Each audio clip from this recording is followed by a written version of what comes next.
Best ever listeners, how you doing? Welcome to the Best Real Estate Investing Advice Ever show. I'm Joe Fairless. This is the world's longest running daily real estate investing podcast. We only talk about the best advice ever. We don't get into any of that fluffy stuff. With us today, Jack Haas and Josh Koth.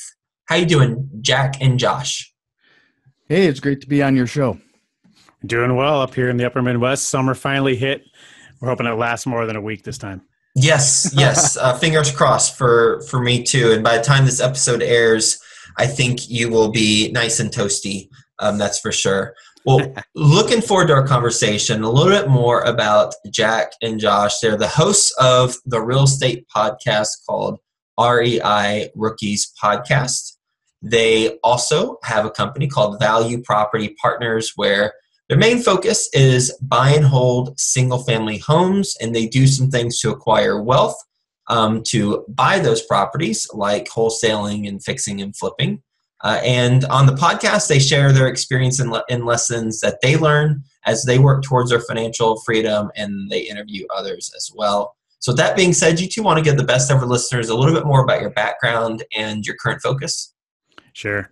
Yeah, basically we were both in IT and we were cubicle mates. We sat across the aisle from each other and we would scheme how we could escape the cube life. And we knew that passive income was a way to do that. We had both read Rich Dad, Poor Dad, and that kind of red-pilled us. And then it was just a matter of finding out the method of how to do that. So we, all roads kind of led to real estate through our research. And then I was lucky enough to get canned with my whole team. Congratulations. Yeah, thank you. So I suddenly had the time to go look at properties all day. So I started purchasing a few and just built up a portfolio over the next 6 to 9 months or so. And then Jack was watching from the cubicle and we decided to partner up. And he just quit his job this year. And now we're both doing it full time and loving it. So that's my quick version. Yeah. When you got fired, you started looking at properties and buying them and built up your portfolio. Mm-hmm. Did you get a severance package? No, I actually drained my IRA. Okay. Yeah, so, I was fully red-pilled. Yeah. So you got fired. Your income that's coming in from your W-2 job is no more. Right. And then you decide to start investing money and buying properties. Do you have a significant other in your life besides your business partner? Yep. She stays home with the kids though. So she wasn't making any income. Yeah. I had been for a few years and actually I had another side gig as a photographer. Uh-huh. So well, that's very lucrative, I'm sure. Yeah, right. Especially this day and age. Right. Dwindling. So what did your wife, what was the conversation like with your wife when you're like, okay, I got fired, so we don't have any income coming in, but don't worry, I'd like to take the money that we do have and then spend it somewhere. Right. Well, it's real simple, actually. I showed her a comparison chart of our average returns over the IRA over the last 20 years. And I said, if I was to pull all this money out and pay the taxes and penalties and invest it in real estate, assuming I think I used a 10 or 11% rate of return, that I felt I was comfortable enough to guarantee that I would get. I had made up all the taxes and penalties within a couple of years, and then I had doubled. My projection had doubled by 5 years, and then by 15 years or so it had quadrupled versus leaving the money in. So she was pretty sold on that idea. Mm-hmm. And okay. She just is a cheerleader. She didn't really know anything about the business per se or want to be directly involved, but she supported me in that choice. Okay. So that was all I needed to blast out of the chute. And Jack, what are your thoughts about this?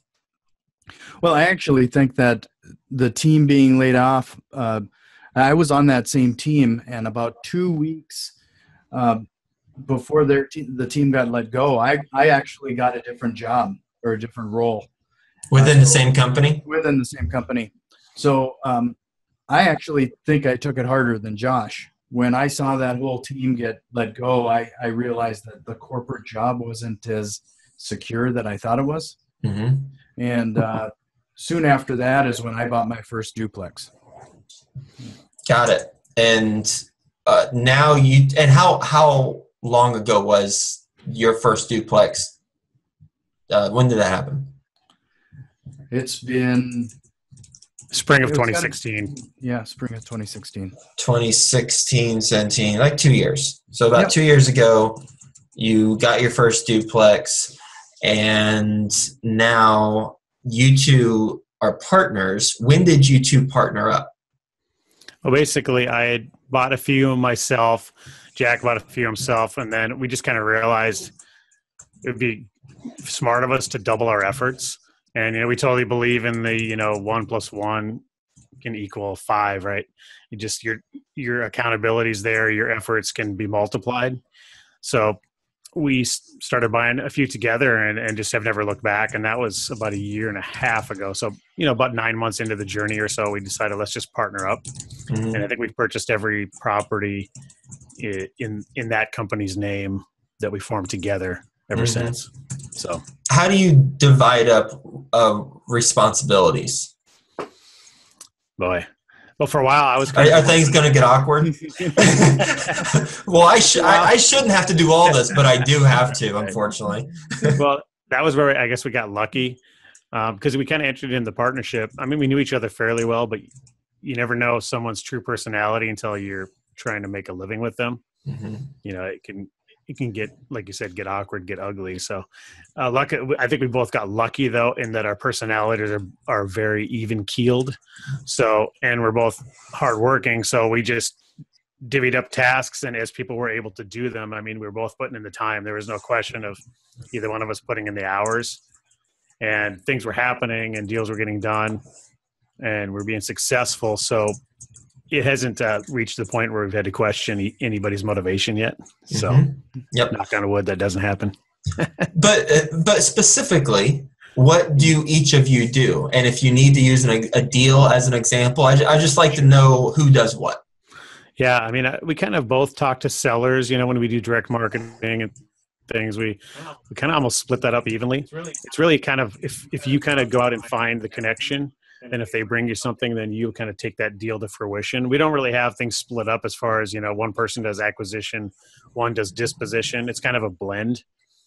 I have my contacts that people know me and they bring me direct referrals. We both respond to calls that come in through our direct marketing. We both will text our agent that we write offers on the MLS. It's kind of evenly split down the middle so far. And I think over time we'll maybe settle into more official roles where we divide up the tasks. Yeah, I think what's really helped us is that we do have a CRM that keeps us all accountable and on track. So I know what deal he's working on and he knows what deal I'm working on, and it kind of works out from there. Oh, so it's almost you divide and conquer based on deals, not necessarily specific responsibilities within each deal. Yep. Exactly. Okay. All right. What CRM do you use? REI.solutions. Why do you use that? It was just one that we did some mentoring with Matt Terrio from Epic Real Estate.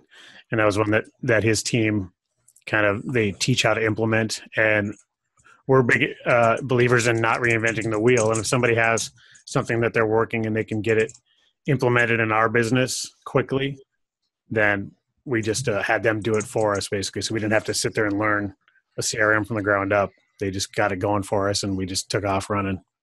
How much have you two invested in mentoring? Oh, geez. We've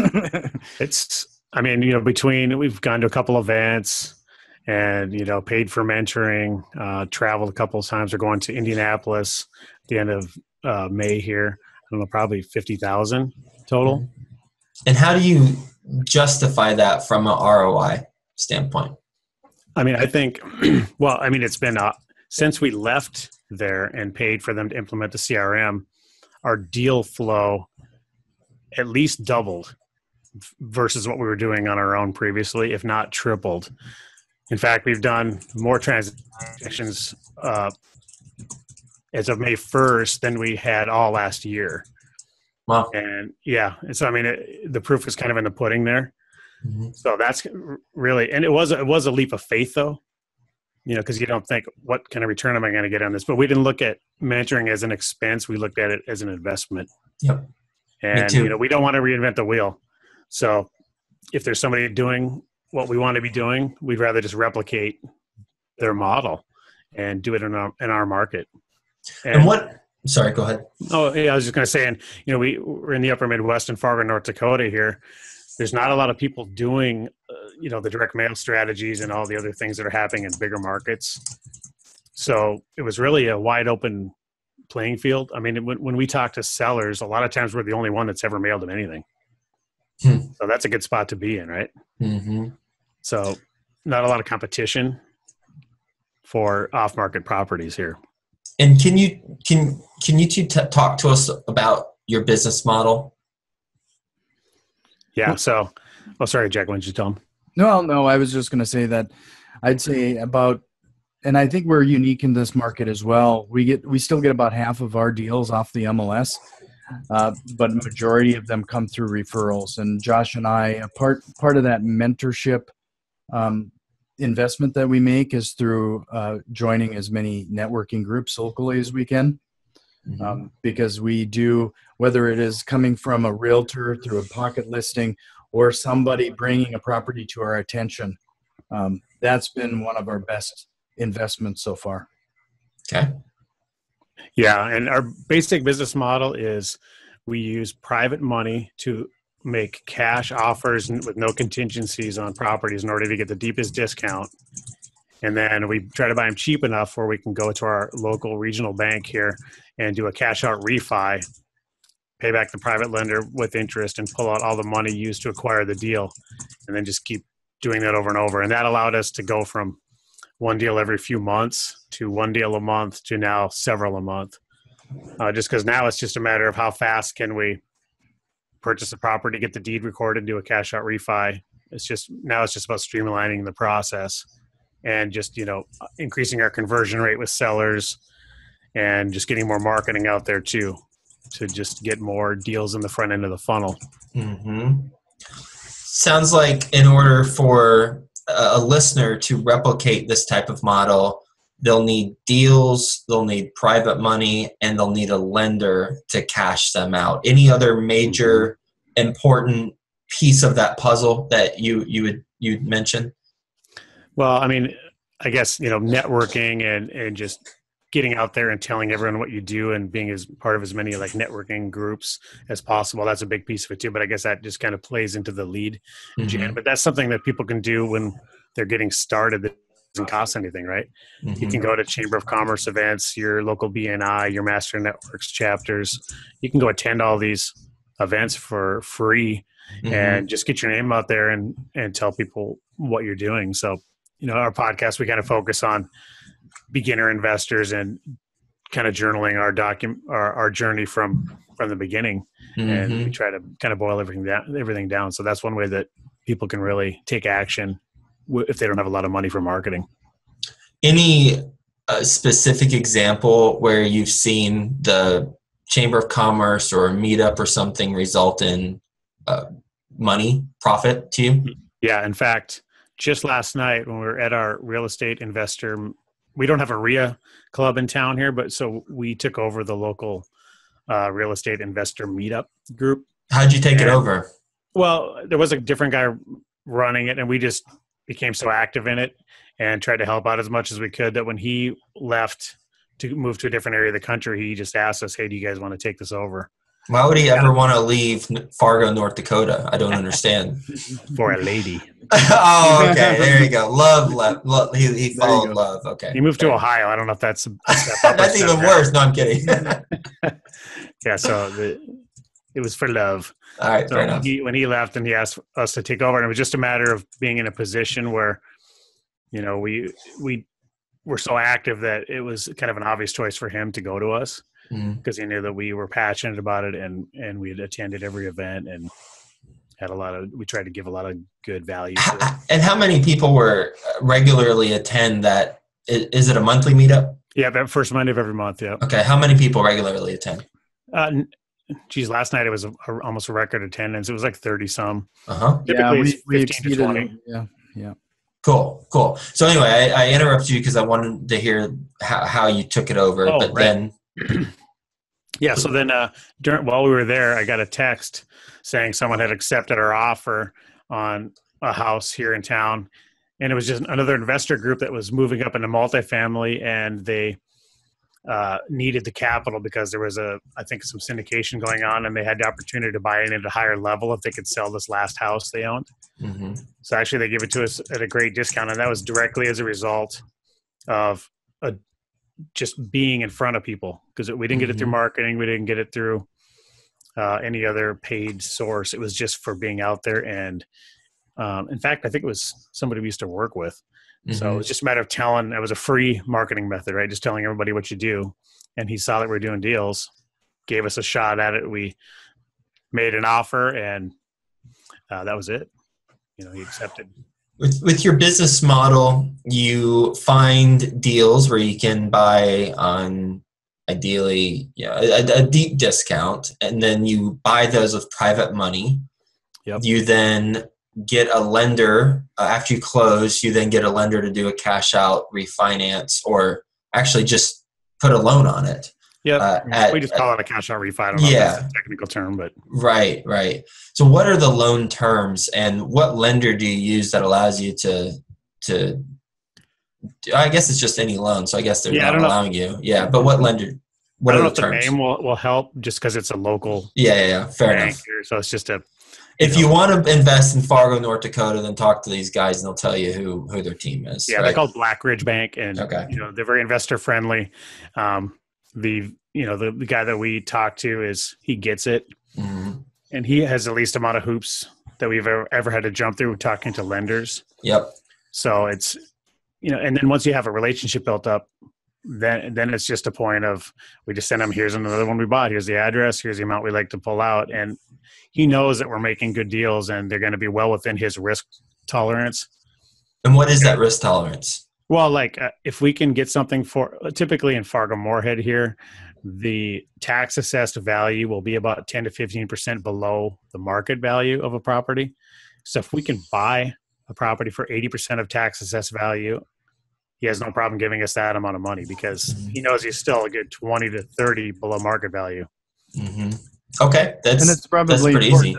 Important to note that, this is a relationship that's been built up over the past 2 years.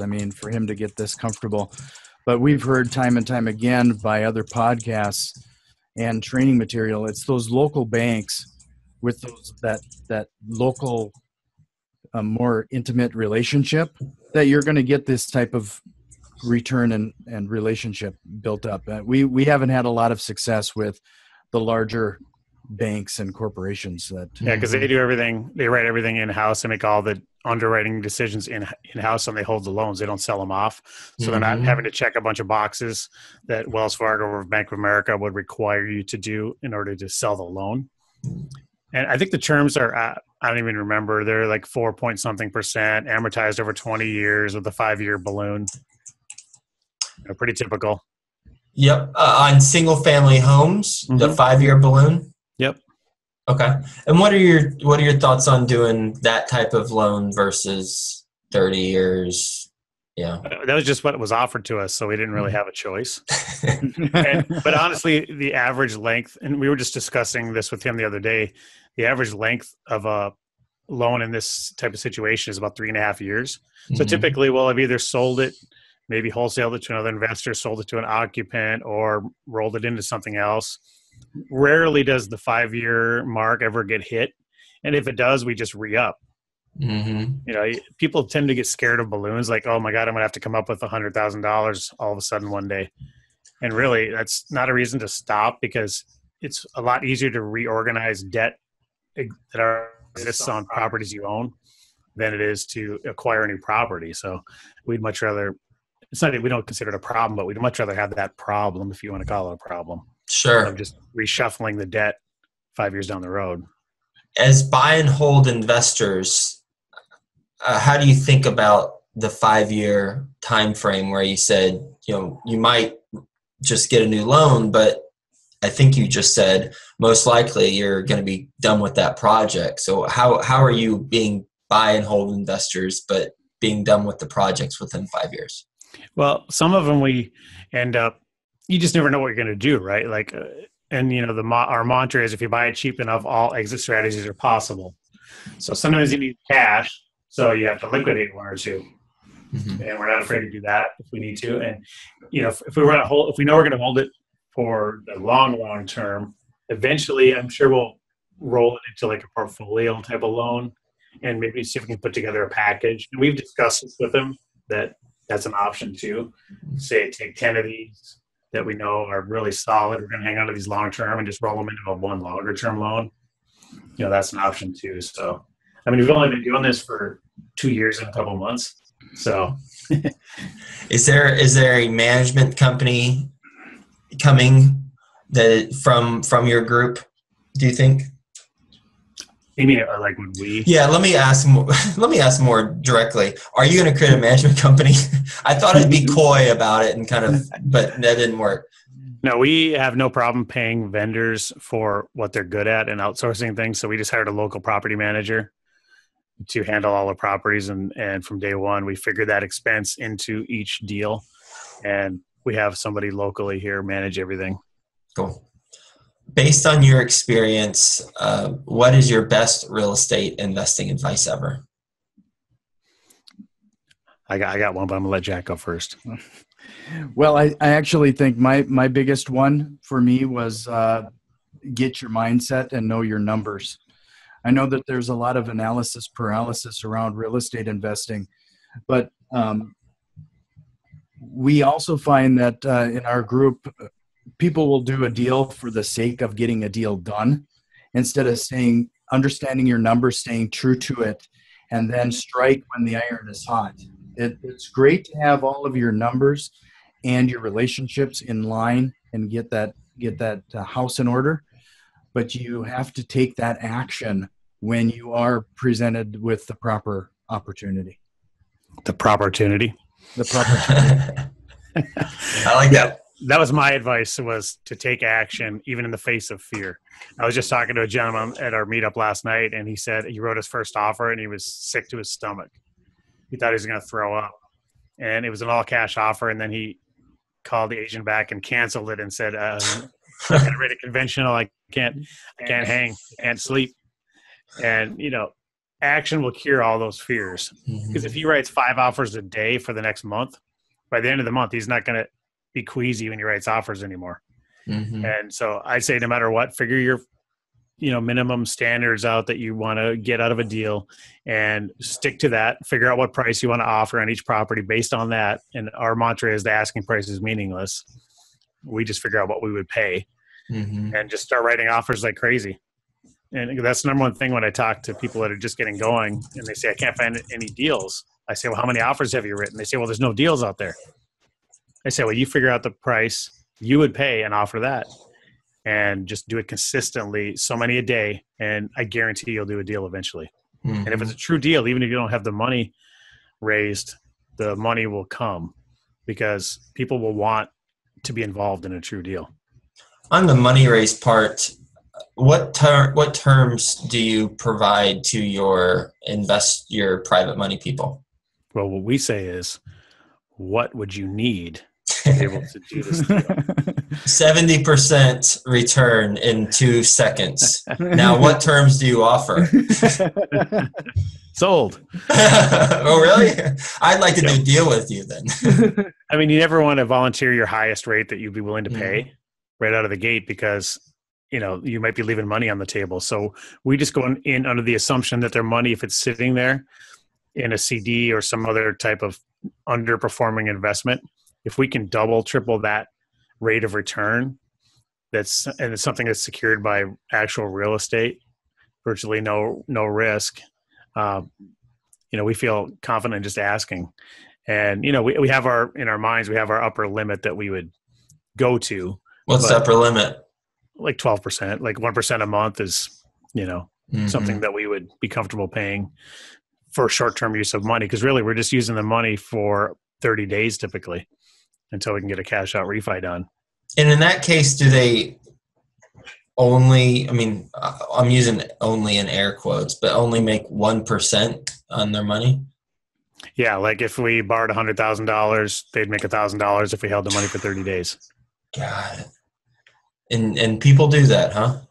Oh yeah, all day every long. day. Well, and we try to keep their money out in perpetuity. We don't say, "Here's your thousand." Right. Yeah, It's almost not. I mean, that 100,000 make 1,000, but I don't know. Maybe my mind's skewed, but I wouldn't think that would be worth well, that's the 12% effort. APR. Yeah, but it's If you leave the 1% in money out. reality. Yeah. Oh, but Well, if they keep it and you just keep rolling it, okay, I hear you. Right. yeah, Okay. we just keep That's We have quite a few investors who they lend us the 100,000, but now it's one deal after another. Over a Okay. year's time. I mean, that's Yeah, considerable. 12% is great. Yeah. And and it's that- yeah, guaranteed. it's exceeding what they're getting elsewhere. I just heard who just said guaranteed. Which one? Well, that you must was heard Jack. something. Jack, you just said that was guaranteed. Do you want to get a second? Do you want another pass at that? Well, the 1% a month's guaranteed. It's just a question of how much money do we have of theirs out at any one time. It's not guaranteed, though. I mean, if your business goes flat, if I don't know what It's guaranteed happened, by the property. but if the property goes away, and I mean, there's some scenario I guarantee you, an attorney who's smarter than me come up with where it's not guaranteed. No return's guaranteed in real But estate. Joe, that's scarcity mindset. We don't like to think that way. No, it's legal. It's liability. It's not getting sued. Mindset. It's not scarcity. Their Apple stock that they own could also go to zero too. So sure, there's risk. It's much less risky than that. I'll agree with you on that. I agree with you on that, but there's no guarantee of a return, in my opinion. I mean, maybe your attorney says otherwise, but I work, I do security offerings for our deals, and maybe my mind is just conditioned to approach it that way. To never say 100% anything? Well, no, just to not guarantee returns. Right. Yeah. No, I guess we just haven't had that problem yet, so knock on wood, right? Fair enough. Well, we're going to do a lightning round. You two ready for the best ever lightning round? Let's do it. All right, cool. First, a quick word from our best ever partners. Best ever book you've read?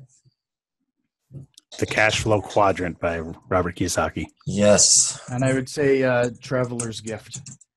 Traveler's Gift. Who wrote that one? Andy Andrews. What's it about? It's all mindset, and it's actually kind of a sci-fi time travel. A person is about to experience death. He goes through back in time and experiences different life lessons from historical figures. Best ever deal you two have done that we haven't talked about? One time there was a house on the MLS listed for $80,000, and I ran the numbers and realized the only way to make a profit was if I got it for 30, and my agent laughed. So they'll never take that. And he said, "Do you want me to call the listing agent and see if they'll take that?" And I said, "No, put it in writing. Let's just take a swing at it." And the next day he called and said, "Dude, they took it. They didn't even counter." So ever since then, any deal he does or any deal we do, always in writing. Wow. Get the offer in writing. So that taught us a huge lesson. And to always submit the offer, even if you think there's no chance in hell they're going to take it, submit it anyways. Yeah, and that's a good lesson to find that team member on a realtor side who's willing to have that steel cup. Mm-hmm. Yes, absolutely. Absolutely. What's a mistake you two have made on a transaction? Sometimes rehab creep is bad. You think, "Oh, okay, I'm going to spend $20,000 on this to get this rent ready or to flip it," and well, we're at it. Let's change this. Next thing you know, you're at 30, and then guess where that 10,000 is coming out of? Directly out of your profits. And you just think, you got to remember, you're not living in the property. It doesn't need to be featured in Better Homes and Gardens. There's a limit where your maximum profit will be reached, and don't exceed that. And we've done that a couple of times, and you just look back and go, that hurt. What's the best ever way you like to give back? I actually have been volunteering at a youth entrepreneurship day here in town, and it's been great. And I have my kids involved, so that's something that I really enjoy doing, is helping the kids have the right mindset right off the bat. And I actually just got hooked up with Junior Achievement locally here, and I'm going to go in and speak about entrepreneurship to elementary school and high school kids as well. And I mean, and honestly, we kind of do the podcast as our way of giving something back to investors that are just getting started. That's, and it does help us too, obviously, because just talking about the material is helpful to us to just go through it all and be in an organized fashion. But that's kind of, our way of giving back to newbies, because obviously we don't charge for the podcast or anything. So, and how can the best ever listeners get in touch with you two? Go to reirookies.com. That has a link to the podcast, and you can fill out the contact form and reach out to us on there. Excellent. And yeah, all the podcast interviews are there, and you can see Josh juggling a house and a microphone, and Jack standing there with full confidence, just kind of smirking at you like, what's next, buddy? I love it. Well, I enjoyed our conversation. Thank you for being on the show, for talking about how you two partner up, how it's not necessarily a divide and conquer with certain responsibilities. It's on a deal by deal basis. It's focusing on one person does one deal. Perhaps there's a little bit of overlap, but that's one person is a primary point person for a deal. And then you've got an entity where you partner up on with all the deals, and how you do the business model. The finding deals that are cheap, and then getting them under contract with private money, and then having a local lender put a loan on the property. You pay back the private money with their interest, and now you've got a long-term rental, and then you got to decide what to do with it within 5 years. Either sell it or re-up on a loan, or maybe eventually you'll put it under a commercial loan with portfolio loan. So thanks for being on the show. Hope you two have a best ever day, and we'll talk to you soon. Thanks, Joe. That was awesome. Joe.